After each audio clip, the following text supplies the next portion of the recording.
Hello friends, welcome to my channel. आज की जो आपकी क्लास है वो UP triple S C PET के लिए है। और ये क्लास आपकी जो पैट का एग्जाम होगा उसके लिए इम्पोर्टेंट है। इसमें आपका सिलेबस है सामान्य अध्ययन, सामान्य विज्ञान, प्रारंभिक अंकगणित, तर्क एवं तर्कशक्ति, सामान्य जागरूक, सामान्य हिंदी, अंग्रेजी एवं ग्राफ एवं तालिका।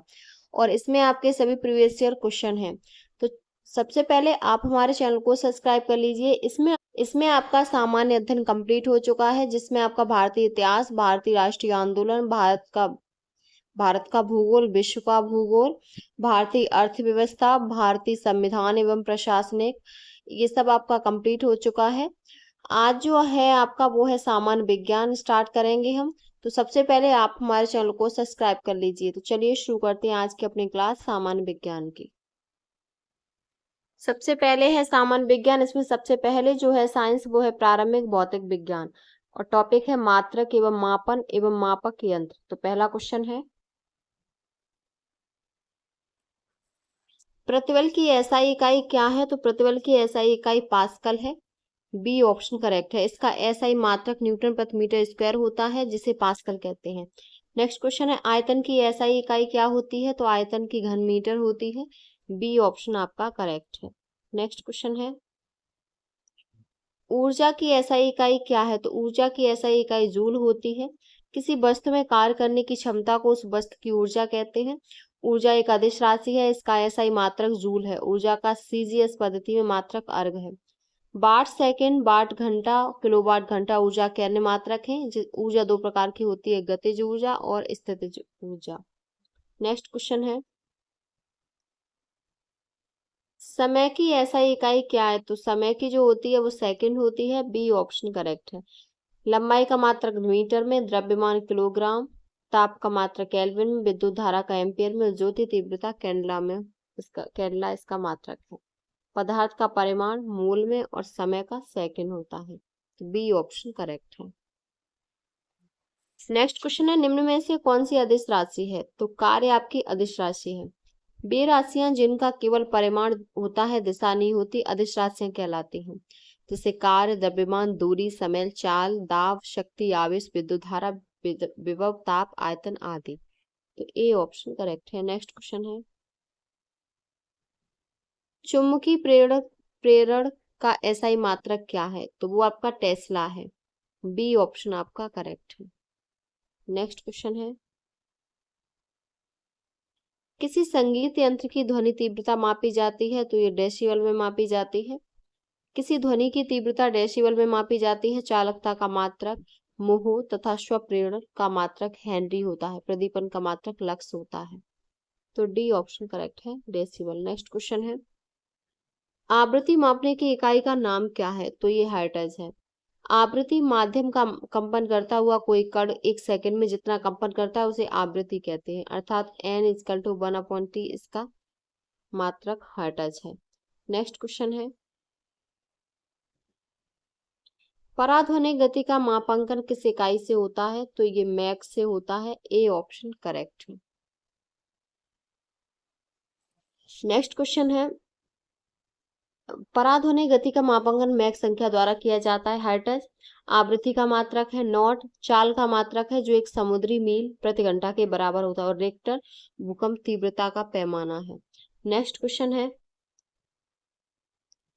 न्यूटन किसकी इकाई है? तो न्यूटन बल की इकाई है, और इसका अन्य मात्रक डायन है। 1 न्यूटन बराबर 10 की पावर 5 डायन है। तो बी ऑप्शन करेक्ट है। नेक्स्ट क्वेश्चन है, बार किसकी इकाई है? ताप, तापक्रम, बिजली, वायुमंडलीय दबाव। तो बार है वो आपकी वायुमंडलीय दबाव की इकाई है। आपका डी ऑप्शन करेक्ट है। नेक्स्ट क्वेश्चन है, कार्य तथा ऊर्जा की इकाई क्या है? तो ये जूल है। कार्य तथा ऊर्जा का मात्रक जूल होता है। जब किसी वस्तु पर बल लगाकर विस्थापन उत्पन्न किया जाता है तो बल द्वारा किया गया कार्य बल तथा बल की दिशा में विस्थापन के गुणनफल के बराबर होता है। कार्य एक अदिश राशि है। इसका मात्रक न्यूटन मीटर है, जिसे जूल कहते हैं। आपका इसमें ए ऑप्शन करेक्ट है। नेक्स्ट क्वेश्चन है, गतिशील श्यानता की एसआई इकाई है? तो वो आपकी पास्कल सेकेंड है। श्यानता द्रव का वह गुण है जिसके कारण वह अपने विभिन्न परतों में होने वाली आपेक्षिक गति का विरोध करता है। तरल के इस गुण को श्यानता कहते हैं। श्यानता केवल द्रवों तथा गैसों का गुण है। ठोसों में श्यानता नहीं होता, इसका ऐसा ही मात्रक डेका प्योइज या प्योइजली होता है। इसे पास्कल सेकंड भी कहते हैं। तो बी ऑप्शन करेक्ट है। नेक्स्ट क्वेश्चन है, निम्नलिखित में कौन सी राशि का मात्रक जूल नहीं है? तो सामर्थ्य का जूल नहीं है। यांत्रिक ऊर्जा, कार्य और ऊष्मा, इनका मात्रक जूल होता है। नेक्स्ट क्वेश्चन है,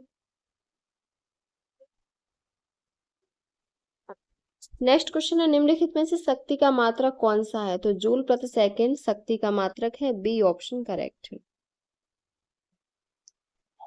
नेक्स्ट क्वेश्चन है, कार्य करने की दर को शक्ति या सामर्थ्य कहते हैं। यदि किसी कर्ता द्वारा W कार्य T समय में किया जाता है तो कर्ता की शक्ति W/T होगी। शक्ति का ऐसा ही मात्रक वाट है। 1 वाट बराबर 1 जूल प्रति सेकंड होता है। बी ऑप्शन करेक्ट है। नेक्स्ट क्वेश्चन है, जड़त्व आघूर्ण का मात्रक है। तो जड़त्व आघूर्ण का नियम सर्वप्रथम गैलीलियो ने दिया था, बाद में न्यूटन ने इसका विस्तृत वर्णन किया, जिसके अनुसार जड़त्व आघूर्ण पिंड के समस्त द्रव्यमान तथा दूरी के वर्ग के समानुपाती होता है। तो I बराबर सिग्मा mr की पावर 2, इसका जो मात्रक होता है वो किलोग्राम इंटू मीटर स्क्वायर होता है। इसमें आपका कोई ऑप्शन नहीं है। नेक्स्ट क्वेश्चन है, पास्कल इकाई है। तो पास्कल दाब की इकाई है। ब्लेज पास्कल एक फ्रांसीसी वैज्ञानिक और गणितज्ञ थे। ब्लेज पास्कल ने दाब का पास्कल नियम दिया, इन्हीं के नाम पर दाब का पास्कल मात्रक पास्कल रखा गया। तो बी ऑप्शन आपका करेक्ट है। नेक्स्ट क्वेश्चन है, बिजली के करंट का ऐसा यूनिट क्या है? तो इसका एम्पियर होता है। ऐसा यूनिट वाट का शक्ति है। वोल्ट की जो राशि होती है विद्युत विभव, विभवांतर, विद्युत वाहक बल, और कैंडेला की दीप्ति तीव्रता, एम्पियर की बिजली के करंट। नेक्स्ट क्वेश्चन है, दबाव का ऐसा यूनिट क्या है? तो पास्कल होता है। किसी सतह के एकांक क्षेत्र पर लगने वाले बल को दाब या दबाव कहते हैं। आपका सी ऑप्शन करेक्ट है। नेक्स्ट क्वेश्चन है, माप इकाइयों की सीजीएस प्रणाली की निम्नलिखित में से क्या परिभाषा है? तो सेंटीमीटर, ग्राम और सेकंड है। डी ऑप्शन करेक्ट है। किसी भी राशि की माप करने के लिए उसी राशि के एक परिणाम को मानक मान लिया जाता है और उसे कोई नाम दिया जाता है। इसी को उस राशि का मात्रक कहते हैं। सीजीएस पद्धति में लंबाई, द्रव्यमान तथा समय का मात्रक क्रमशः सेंटीमीटर, ग्राम और सेकंड होता है, इसीलिए इसे सीजीएस पद्धति कहते हैं। डी ऑप्शन करेक्ट है। नेक्स्ट क्वेश्चन है, 1 वाट घंटा किसके बराबर है? तो ये 3600 जूल के बराबर है। डी ऑप्शन आपका करेक्ट है। नेक्स्ट क्वेश्चन है, 1 वोल्ट कितने के बराबर होता है? तो 1 वोल्ट 1 जूल प्रति कूलम के बराबर होता है। यह विद्युत विभव का मात्रक है। बी ऑप्शन करेक्ट है। नेक्स्ट क्वेश्चन है, दूध की घनता मापने के लिए कौन सा उपकरण प्रयुक्त किया जाता है? तो ये लैक्टोमीटर। लैक्टोमीटर दूध की शुद्धता मापने का यंत्र है। हाइड्रोमीटर द्रवों की अपेक्षित घनत्व मापने वाला यंत्र। बैरोमीटर वायुमंडलीय दाब मापने वाला यंत्र। हाइग्रोमीटर वायुमंडलीय आर्द्रता मापने वाला यंत्र है। तो ए ऑप्शन आपका करेक्ट था। नेक्स्ट क्वेश्चन है, रेडियो धर्मिता नापी जाती है। तो गिगर मूलर काउंटर में रेडियो धर्मिता नापी जाती है गिगर मूलर काउंटर के द्वारा। रेडियो धर्मिता प्रकृति में पाए जाने वाले तत्व जो स्वतः विखंडित होकर कुछ अदृश्य किरणों का उत्सर्जन करते हैं, रेडियो सक्रिय तत्व कहलाते हैं तथा यह घटना रेडियो सक्रियता कहलाती है। लगभग 90% रेडियो सक्रिय समस्थानिक एवं अनेक रेडियो सक्रिय तत्व ज्ञात हैं। आपका इसमें ए ऑप्शन करेक्ट है। नेक्स्ट क्वेश्चन है, आर्द्रता किससे मापी जाती है? तो आर्द्रता हाइग्रोमीटर से मापी जाती है। इसकी सहायता से वायुमंडल में व्याप्त आर्द्रता नापी जाती है। दूसरा है हाइड्रोमीटर, इस उपकरण द्वारा द्रवों की अपेक्षित घनत्व ज्ञात करते हैं। तीसरा है बैरोमीटर, यह उपकरण वायुदाब मापने के काम में आता है। तीसरा है थर्मामीटर, यह उपकरण ताप को 0 डिग्री सेल्सियस में मापता है। तो सी ऑप्शन करेक्ट है। नेक्स्ट क्वेश्चन है, सागर की गहराई को मापने के लिए कौन सा उपकरण इस्तेमाल किया जाता है? तो वो फेदोमीटर। फेथोमीटर द्वारा सागर की गहराई मापी जाती है, जबकि यूरियोमीटर द्वारा गैस की मात्रा, बैरोमीटर द्वारा वायुमंडलीय दाब मापा जाता है। पेरिस्कोप एक लाइव वीडियो स्ट्रीमिंग एप्लीकेशन है। तो ए ऑप्शन आपका करेक्ट है। नेक्स्ट क्वेश्चन है, टर्मिनल डॉपलर वेदर रडार किस लिए प्रयुक्त किया जाता है? तो ये खराब मौसम में हवाई जहाजों को उतारने के लिए प्रयुक्त किया जाता है। टर्मिनल डॉपलर वेदर रडार का प्रयोग खराब मौसम में हवाई जहाज को उतारने में किया जाता है। भूकंप का मापांकन सीस्मोग्राफ द्वारा किया जाता है। गहरे समुद्र में मार्ग निर्देशन, जल के अंदर संचार करने तथा जल के अंदर वस्तुओं का पता लगाने के लिए सोनार का प्रयोग किया जाता है। तो बी ऑप्शन करेक्ट है। नेक्स्ट क्वेश्चन है, नेक्स्ट है, निम्नलिखित में से किस यंत्र का उपयोग अवशोषित या विकसित ऊष्मा को मापने के लिए किया जाता है? तो वो आपका कैलोरीमीटर है। सी ऑप्शन आपका करेक्ट है। अगला है आपका जो टॉपिक वो है यांत्रिकी से संबंधित। तो इसमें क्वेश्चन है कि निम्नलिखित में से कौन सी भौतिक राशि अन्य से भिन्न है? तो वो आपकी बल है। सी ऑप्शन आपका करेक्ट है। नेक्स्ट क्वेश्चन है, ढालू सड़क पर पत्थर लुढ़काना ऊर्ध्व ऊपर की ओर उठाने से अधिक आसान होता है, क्योंकि पत्थर को लुढ़काने में किया गया कार्य इसे उठाने की अपेक्षा कम होता है, इसीलिए होता है। ए ऑप्शन आपका करेक्ट है।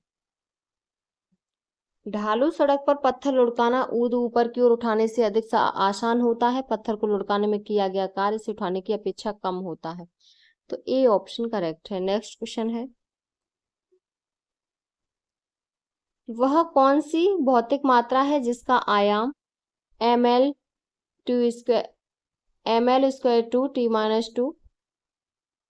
तो ये है किया गया कार्य। ए ऑप्शन आपका करेक्ट है। किसी भौतिक राशि की विमाएं उन घातों व घातांकों को कहते हैं जिन्हें उस राशि को व्यक्त करने के लिए मूल राशियों को चढ़ाना पड़ता है।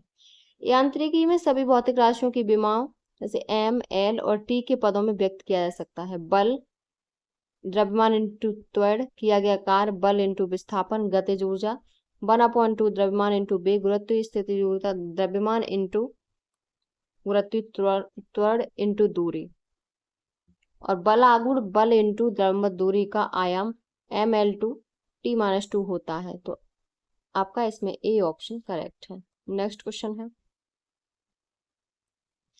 माचिस की डिब्बी की सतह से जब माचिस की तीली टकराती है तो ऊर्जा का कौन सा रूप एक चमकीली लौ में प्रज्वलित होने का कारण बनता है? तो वो रासायनिक ऊर्जा बनता है। रासायनिक ऊर्जा एक प्रकार की ऊर्जा है। ऊर्जा का यह रूप पदार्थों के मध्य रासायनिक रूप से संचित रहता है। यह पदार्थ के अणुओं के मध्य परमाणु की स्थिति के कारण तथा विभिन्न छोटे कणों की आपसी स्थिति के कारण उत्पन्न होती है। अतः माचिस की डिब्बी की सतह से जब माचिस की तीली टकराती है तो रासायनिक ऊर्जा का रूप एक चमकीली लौ में प्रज्वलित होने के कारण बनता है। आपका सी ऑप्शन करेक्ट है। नेक्स्ट क्वेश्चन है, नदी का बहता हुआ जल किस प्रकार का ऊर्जा संवहन करता है? तो वो आपका गतिज ऊर्जा संवहन करता है। किसी वस्तु की गति के कारण जो कार्य करने की क्षमता आ जाती है उसे उस वस्तु की गतिज ऊर्जा कहते हैं। तो आपका D option correct. Next question है, एक गतिशील बस में अचानक ब्रेक लगाने से सवारी आगे की ओर झुक जाती है, यह किस नियम का पालन करता है? तो ये न्यूटन के प्रथम नियम का पालन करता है। ए ऑप्शन आपका करेक्ट है। न्यूटन के प्रथम नियम के अनुसार कोई भी वस्तु अपनी प्रारंभिक अवस्था को बनाए रखना चाहती है। इसी नियम के तहत चलती हुई गाड़ी के अचानक रुकने पर उसमें बैठे यात्री आगे की ओर झुक जाते हैं। इसे जड़त्व का नियम भी कहते हैं। ए ऑप्शन करेक्ट है। नेक्स्ट क्वेश्चन है, जेट इंजन किस घटना के आधार पर काम करता है? तो ये रैखिक संवेग का संरक्षण है। इसका आविष्कार सर फ्रैंक वेटल ने 1937 ईस्वी में किया था। बी ऑप्शन आपका करेक्ट है। नेक्स्ट क्वेश्चन है, विसर्पी विसर्पी घर्षण होता है तो ये सीमित घर्षण से थोड़ा कम विसर्पी घर्षण सीमित घर्षण से थोड़ा कम होता है। घर्षण एक बल है जो दो तलों के बीच सापेक्षिक स्पर्शी गति का विरोध करता है। घर्षण बल का मान दोनों तलों के बीच अविलंब बल पर निर्भर करता है। तो आपका इसमें जो ऑप्शन सही है वो बी ऑप्शन करेक्ट है। हमारे दैनिक जीवन में घर्षण का बहुत महत्वपूर्ण स्थान है। पृथ्वी की सतह पर चलने वाले प्रत्येक वाहन की गति सतह तथा वाहन के आधार के बीच घर्षण बल द्वारा ही संभव है। आपका इसमें ऑप्शन जो सही था वो बी ऑप्शन करेक्ट था। नेक्स्ट क्वेश्चन है, घर्षण के संबंध में निम्नलिखित में से कौन सा विकल्प सही है? तो घर्षण गति का विरोध करता है। ए ऑप्शन करेक्ट है। घर्षण बल वह गुण है जिसके कारण दो विषम वस्तुओं के मध्य प्रतिरोधी बल उत्पन्न होता है। जो एक वस्तु को दूसरे के सापेक्ष खिसकने का विरोध करता है घर्षण कहलाता है। यह वह बल जो सदा वस्तु की संभावित गति अथवा खिसकने की दिशा में विपरीत कार्य करता है। तो ए ऑप्शन आपका करेक्ट है। नेक्स्ट क्वेश्चन है, नेक्स्ट है, एक साधारण लोलक की समय सीमा किस पर निर्भर करती है? तो ये लोलक की लंबाई पर निर्भर करती है। ए ऑप्शन आपका करेक्ट है। यदि लंबाई में न बढ़ने वाली ऐंठन रहित भारहीन डोरी एक सिरे पर भारी ठोस पिंड को लटकाकर डोरी के दूसरे सिरे के घर्षण रहित दृढ़ आधार से बांध दे तो इस प्रकार बना हुआ निकाय सरल लोलक कहलाता है। सरल लोलक का आवर्तकाल लोलक की लंबाई पर निर्भर करता है। जैसे यदि सरल लोलक की लंबाई 4% बढ़ा दी जाए तो उसका आवर्तकाल 2% बढ़ जाएगा। ए ऑप्शन करेक्ट है। नेक्स्ट क्वेश्चन है, गति जो कुछ समय के बाद खुद को दोहराती है उसे कौन सी गति कहा जाता है? तो उसे आवधिक गति कहा जाता है। वह गति जिसमें कोई वस्तु या पिंड एक निश्चित समय अंतराल पर और एक निश्चित पथ पर खुद की गति को दोहराता है, इस प्रकार की गति को आवधिक गति कहते हैं। तो बी ऑप्शन आपका करेक्ट है। अगला टॉपिक है गुरुत्वाकर्षण और गुरुत्व के अधीन गति। इसमें क्वेश्चन है, स्थिर गति से दौड़ रही एक रेलगाड़ी में बैठा यात्री लंबवत ऊपर की दिशा में गेंद फेंकता है, वह गेंद कहाँ गिरेगी? तो वो यात्री के हाथों में गिरेगी। ए ऑप्शन आपका करेक्ट है। स्थिर गति से दौड़ रही एक रेलगाड़ी में बैठा यात्री लंबवत या ऊपर की दिशा में गेंद फेंकता है तो वह गेंद यात्री के हाथों में गिरेगी। नेक्स्ट क्वेश्चन है, यदि एक गेंद भूमि से h मीटर की ऊंचाई से मुक्त रूप से गिरती है तो ठीक जमीन में लगने से पहले उसका वेग क्या होगा? तो उसका वेग 20 h under root meter second की पावर -1 होगा। डी ऑप्शन आपका करेक्ट है। नेक्स्ट क्वेश्चन है, जी का मान न्यूनतम होता है तो जी का मान न्यूनतम विषुवत रेखा पर होता है। ए ऑप्शन करेक्ट है। जबकि ध्रुवों पर गुरुत्व जनित त्वरण का मान सबसे अधिक होता है, अर्थात व्यक्ति का भार ध्रुवों पर अधिक होता है जबकि विषुवत रेखा पर कम होता है। तो आपका ए ऑप्शन करेक्ट है। नेक्स्ट क्वेश्चन है, एक व्यक्ति तुला की मदद से अपना वजन 600 N नापता है। यदि वह व्यक्ति एक 5 मीटर प्रति सेकंड की गति से ऊपर जा रहे लिफ्ट में उसी तुला पर खड़ा हो जाए तो तुला में दर्शाया गया भार का क्या होगा? तो वो 600 N के समान होगा। सी ऑप्शन आपका करेक्ट। नेक्स्ट टॉपिक पदार्थ के गुण और आर्किमिडीज का सिद्धांत। तो सबसे पहले है जल स्थानांतरण के सिद्धांत की खोज का उसके प्रतिपादन इनमें से किसने किया था? तो वो आर्किमिडीज ने किया था। बी ऑप्शन करेक्ट है। आर्किमिडीज का सिद्धांत, जब कोई वस्तु किसी द्रव में पूरी अथवा आंशिक रूप से डूबी जाती है उसके भार में कुछ कमी प्रतीत होती है। भार में यह आभासी कमी वस्तु द्वारा हटाए गए द्रव के भार के बराबर होती है। तो बी ऑप्शन आपका करेक्ट है। नेक्स्ट क्वेश्चन है, लोहे की एक छोटी गोली पानी में डूब जाती है जबकि जहाज पानी पर तैरता है। यह सिद्धांत निम्न में से किस वैज्ञानिक के सिद्धांत पर आधारित है? तो ये आर्किमिडीज के सिद्धांत पर आधारित है।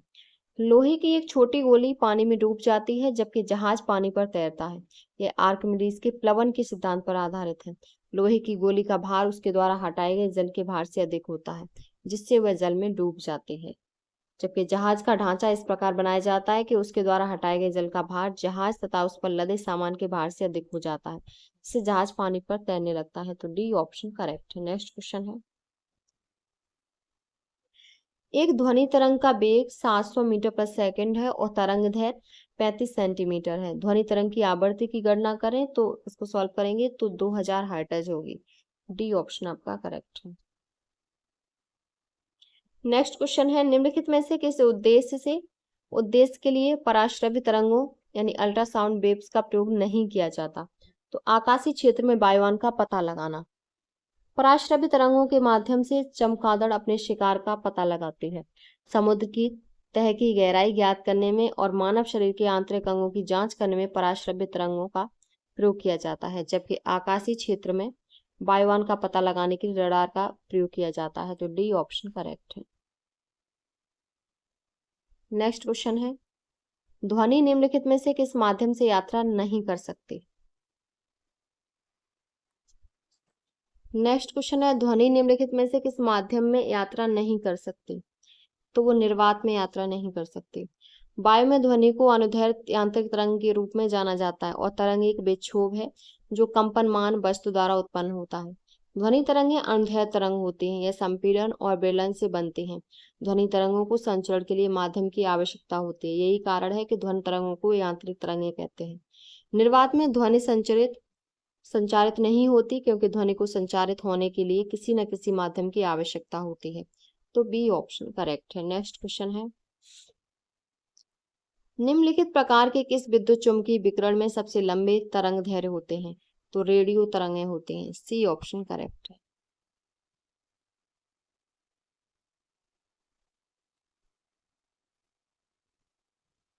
नेक्स्ट क्वेश्चन है, निम्नलिखित में से कौन सा पदार्थ एक ध्वनिक पदार्थ है? तो वो लोहा है। लोहा एक ध्वनिक पदार्थ है। लोहा धातु की उत्पन्न होने वाली विशेष प्रकार की ध्वनि को अनुनादी ध्वनि कहा जाता है। धातु में यह अभिलाक्षणिक गुण होता है। यही कारण है कि मंदिर या स्कूल के घंटे आदि धातु के बने होते हैं। तो डी ऑप्शन करेक्ट है। नेक्स्ट क्वेश्चन है,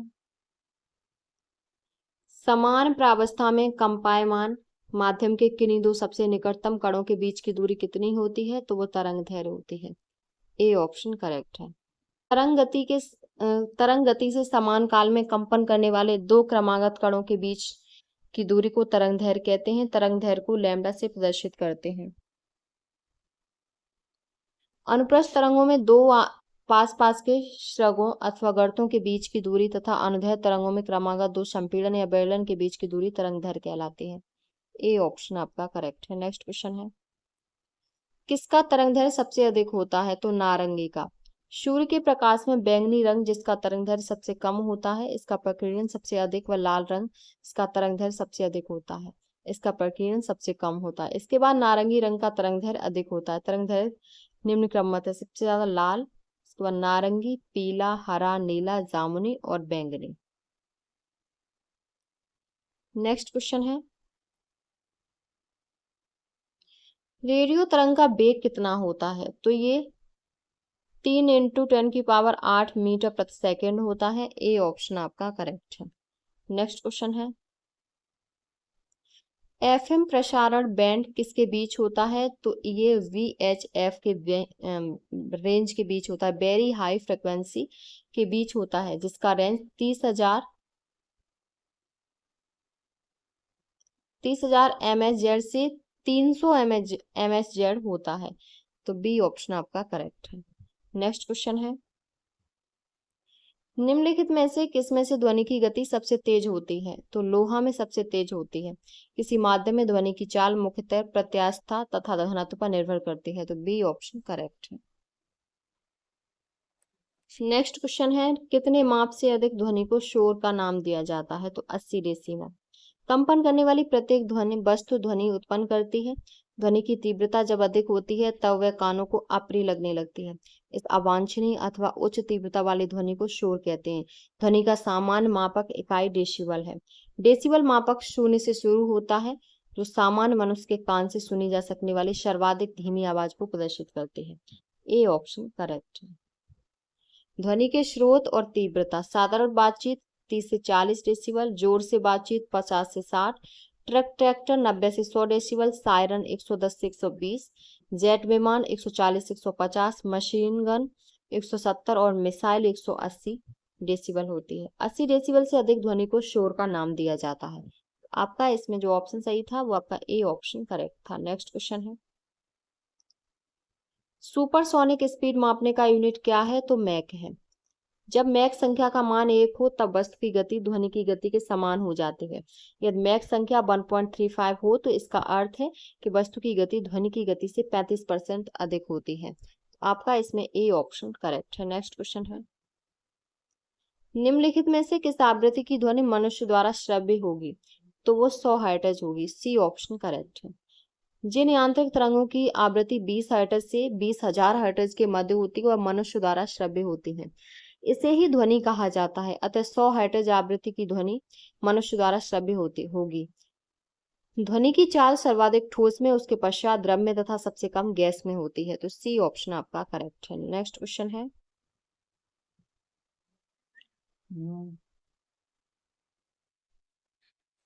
ध्वनि तरंग की कौन सी विशेषता इसके तारतम्य को तय करती है? तो आवृत्ति करती है। C option correct.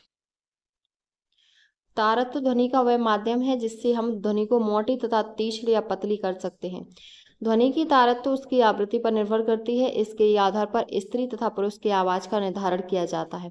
पुरुषों का तारत्य कम तथा महिलाओं का तारत्य अधिक होता है, इसीलिए महिलाओं की आवाज पतली होती है। तो आपका इसमें सी ऑप्शन करेक्ट है। नेक्स्ट क्वेश्चन है, प्रतिध्वनि सुनने के लिए स्रोत तथा परावर्तन सतह के बीच कितनी न्यूनतम दूरी होनी चाहिए?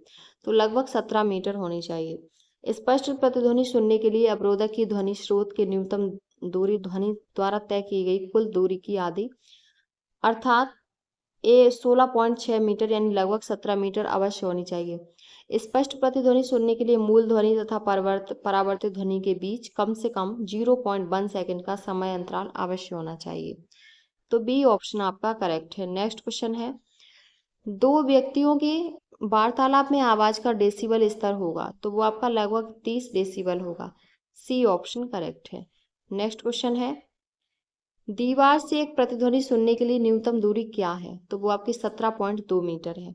जब किसी ध्वनि स्रोत से उत्पन्न ध्वनि आगे जाकर किसी वस्तु से टकराकर पुनः स्रोत के पास वापस लौटती है तो इसे प्रतिध्वनि कहते हैं। प्रतिध्वनि सुनने के लिए श्रोता व परावर्तक के बीच न्यूनतम दूरी लगभग 17 मीटर या 17.2 मीटर होनी चाहिए। तो बी ऑप्शन आपका करेक्ट है। नेक्स्ट क्वेश्चन है, ध्वनि का किस माध्यम से गमन नहीं हो सकता? तो निर्वात से। ध्वनि एक प्रकार की अनुदैर्घ्य यांत्रिक तरंगें हैं जिनकी आवृत्ति 20 हर्ट्ज से 20,000 हर्ट्ज के बीच होती है। ये तरंगें हमारे कान में श्रवण संवेदना उत्पन्न करते हैं जिससे हमें सुनाई देता है। ध्वनि तरंगें ठोस, द्रव तथा गैस तीनों में संचारित हो सकती हैं। किसी माध्यम में ध्वनि की चाल केवल माध्यम के गुणों पर निर्भर करती है। ध्वनि की चाल गैसों में सबसे कम, द्रव में उससे अधिक तथा ठोसों में सबसे अधिक होती है, जबकि निर्वात में ध्वनि की चाल शून्य होती है। तो डी ऑप्शन करेक्ट है। नेक्स्ट है टॉपिक ऊष्मा। इसमें क्वेश्चन है, किस तापमान पर पानी का घनत्व तो अधिकतम होता है? तो 4 डिग्री सेल्सियस पर होता है। C option correct. Next question है, सबसे कम तापमान जिस पर कोई पदार्थ आग पकड़ता है उसे क्या कहा जाता है? तो उसको प्रज्वलन तापमान।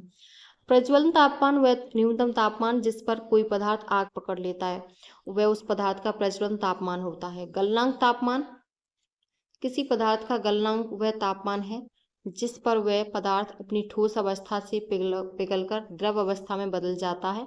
जैसे बर्फ 0 डिग्री सेल्सियस पर पिघलकर 0 डिग्री सेल्सियस के जल में बदल जाती है। अगला है हिमांक तापमान। तो हिमांक तापमान पर पदार्थ अपनी द्रव अवस्था में ठोस अवस्था में परिवर्तित हो जाता है। जैसे जल का हिमांक तापमान 0 डिग्री सेल्सियस होता है, अर्थात जल 0 डिग्री सेल्सियस पर बर्फ में परिवर्तित हो जाता है। तीसरा है क्वथनांक तापमान।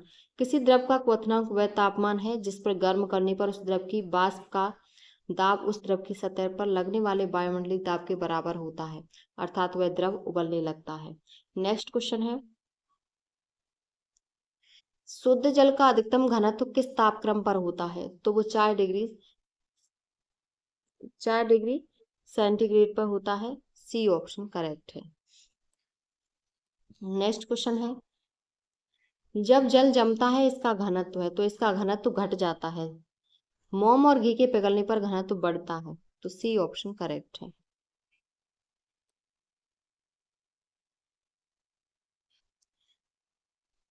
नेक्स्ट क्वेश्चन है, नमक को बर्फ के साथ मिलाने से हिमांक घटता है। नमक को बर्फ के साथ मिलाने पर हिमांक घट जाता है क्योंकि क्लोराइड लवण बर्फ को पिघलाने में एजेंट का कार्य करता है। यह बर्फ में घुलनशील है जिसके परिणाम स्वरूप हिमांक 0 से नीचे आ जाता है। जब जल नमक में मिलाते हैं तो इसके क्वथनांक में वृद्धि होती है तथा हिमांक में कमी होती है। ए ऑप्शन करेक्ट है।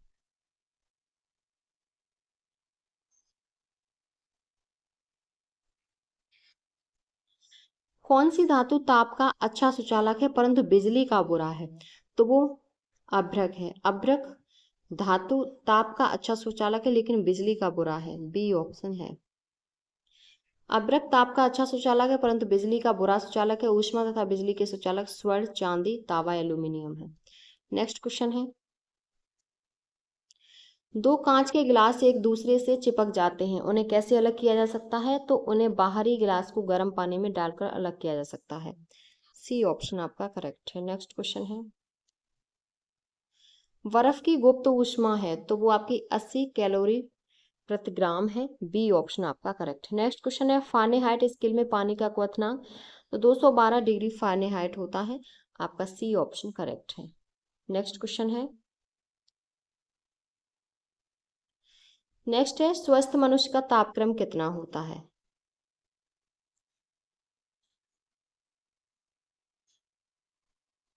तो स्वस्थ मनुष्य का तापक्रम है वो आपका 37 डिग्री सेंटीग्रेड होता है। एक स्वस्थ मनुष्य के शरीर का तापमान 36.9 डिग्री सेल्सियस या 98.6 डिग्री फारेनहाइट होता है। यदि शरीर का तापमान इससे कम या ज़्यादा होता है तो आदमी बीमार पड़ जाता है। यदि शरीर के तापमान अर्थात 37 डिग्री सेल्सियस को केल्विन में बदलेंगे तो इसका मान 273 + 37 बराबर 310 केल्विन होगा। तो सी ऑप्शन करेक्ट है।